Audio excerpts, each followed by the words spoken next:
ازيكم؟ يا رب كلكم تكونوا في اتم صحة وحال. النهاردة في الفيديو هنعمل مع بعض وصفتين مش وصفة.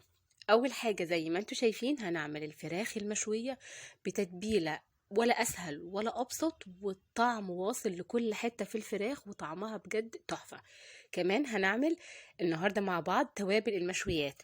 عملت معاكم فيديو قبل كده عملنا فيه اكتر من خلطة للتوابل، وطلبتوا مني توابل المشويات هعملها معاكم النهاردة في الفيديو، مناسبة جدا كمان للحوم والفراخ. بس قبل ما ابدا معاكم فيديو النهارده، لو انتوا اول مره تشوفوني انا فاتن عوض، ما تنسوش تشتركوا في القناه وتفعلوا الجرس ولايك وشير لو عجبكم الفيديو. ويلا بينا نبدا مع بعض. اول حاجه بتوابل المشويات، وبعدين نعمل الفرخه القمر دي. توابل المشويات هحتاج اول حاجه معلقه كبيره من الفلفل الاسود الحصى، معلقه كبيره من الثوم والبصل الباودر، معلقه كبيره من الكبابه الصيني، معلقه كبيره من الكاري، معلقه كبيره من البابريكا، نص معلقه من القرفه، ومعلقه صغيره من الحبهان، معلقه صغيره من القرنفل. كل التوابل خشنه اغلبها زي ما انتم شايفين، هنحطهم في الكبه وهنطحنهم ناعم جدا لحد ما يبقوا زي الباودر بالشكل ده. مش قادرة اوصف لكم ريحتها كانت عاملة ازاي، لسه مطحونة وفريش. كل حاجة نكهتها ظاهرة جدا. هتحتفظوا بيها في برطمان لكل بقى تتبيلات المشاوي واللحوم، من احلى التتبيلات اللي هتجربوها. يلا بينا بقى ندخل على تتبيلة الفرخة بتاعتنا. تتبيلتنا بقى عبارة عن ايه؟ انا هحتاج بصلاية متقطعة مكعبات، حبة من الطماطم، توابل المشويات، 3 معالق كبار من الصويا صوص، و3 معالق من الزيت، و3 معالق من الخل. مقادير سهلة جدا وبسيطة، بس هتخلي لكم الفراخ كل جزء واصل فيه التتبيلة، وكل حاجة كمان النكهة بتاعتها هتكون قوية جدا. في البداية هنجيب الكبة أو في الخلاط، هننزل بالطماطم والبصل، وعليهم الزيت، الخل، وكمان الصويا صوص. الصويا صوص بتدي لون تحفة للمشويات، وكمان بتديها نكهة مختلفة جدا. هنزل كمان بمقدار معلقة كبيرة من توابل المشويات اللي احنا لسه عاملينها مع بعض، وهنزل كمان بمعلقة صغيرة من الملح. وكده كل مقادير التتبيلة معايا جاهزة.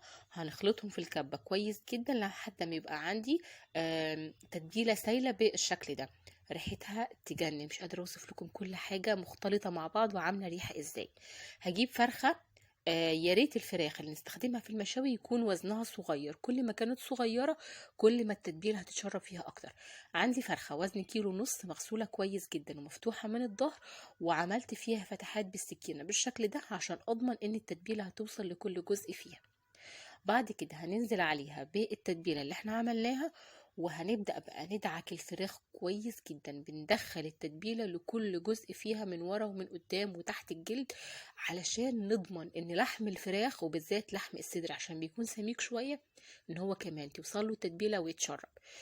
الفراخ انا هدخلها التلاجة، هسيبها على الاقل 4 ساعات، وكل ما الوقت كان اطول كل ما كان احسن، والنتيجة كمان احسن. هسيبها تتبل براحتها في التلاجة، وبعد كده هنخرجها عشان ندخلها الفرن على التسوية. هنحطها على صينية وعليها شبكة فرن، وهندخلها فرن متسخن كويس جدا. أول ربع ساعة الفرن متسخن درجة حرارة عالية، بعد كده هقلل الحرارة المتوسطة وهنسيبها براحتها لحد ما تستوي. كمان ممكن تجيبوا صينية كبيرة وتقطعوا فيها الخضار اللي انتوا تحبوه، وتحطوا عليه الفرخة وعليه جزء من التتبيلة، هتطلع معاكم برضو تحفة. هندخل الفرخة بتاعتنا على الفرن، هتاخد تقريبا ساعة لحد ما تخرج من الفرن. تعالوا نجهز بقى الإضافات اللي هنقدمها معاها كالعادة. دي بقى تقدروا تسموها صينية السعادة. هنحط فيها كل حاجة ممكن بتحبوها جنب الفراخ المشوية. هنحط طبعا الأساسي مع المشويات زي ما احنا متعودين، الطحينة. ممكن تحطوا أي صوصات انتوا حابينها، لو بتحبوا الكاتشب أو المسترد أو المايونيز، أي صوص انتوا حابينه. شوية خضار كده، والفرخة بتاعتنا بعد ما استوت وأخدت اللون التحفة والريحة قلبة المكان، وكل جزء في الفراخ متبل لحد العظم. مقطعة كمان شوية عيش، شوية شيبس، وقدموا الصينية طبعا كل حاجة فيها تقدروا تاكلوها كده مع الفراخ. بجد من أسهل الوصفات ومن أحلى وصفات الفراخ المشوية. أتمنى أن انتوا تجربوها وتعجبكم بإذن الله. أشوفكم على خير الفيديو الجاي والوصفة الجاية. كنت معاكم أنا فاتن عوض، والسلام عليكم.